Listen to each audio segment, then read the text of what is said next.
I may always be known as the girl that was kidnapped. He'd broken into my home. He'd taken me out my back door, taken me up into the mountains behind my home. And almost the first thing he did when he brought me into camp was he had his wife come out and he had her change me, and she tried to sponge bathe me. And then she stepped away and he came in. And that's when he told me that I was now his wife and that it was now time to consummate our marriage. Well, as a 14-year-old girl, I had this thought of what he could possibly mean. I had it come to my mind. I remember thinking, no, that's not possible. One human being couldn't possibly do that to another one. No one's that evil. And I quickly found out that yes, as a matter of fact, there are people out there that are that evil. The morning after I was rescued, my mom gave me the best piece of advice I've ever been given. She said, Elizabeth, what these people have done to you is terrible. And there aren't words strong to describe how wicked and evil they are. They have stolen 9 months of your life away from you that you will never get back.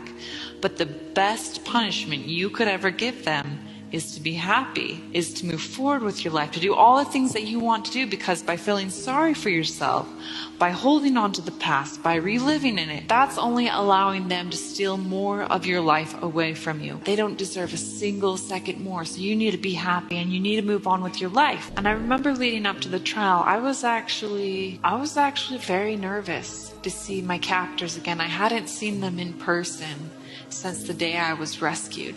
And I didn't know how I was going to react. They brought Brian Mitchell into the room, shackled, with his hands around his waist and his feet. And there were 2 guards on either side of him, escorting him into the courtroom. And I realized in that moment that I had followed my mom's advice, that I didn't need to be scared of what he would make me feel, because I realized that he had no power over me anymore. And I remember how empowering that felt to me on the last day of the trial, when the verdict came in that he was found guilty. I remember the judge looking at me and asking me if I had anything to say to him. I do remember just standing up and saying that he had no further hold on me, that he never would, and that I was going to live a wonderful life. And if I didn't say that in words, I certainly thought that.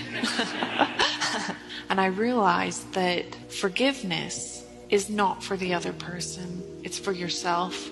Life is so worthwhile, and no matter what has happened to you, no matter what your background is, no matter what your past is, each of us deserve to be happy. Bad things do happen, but that doesn't mean that they need to define us or to destroy our life.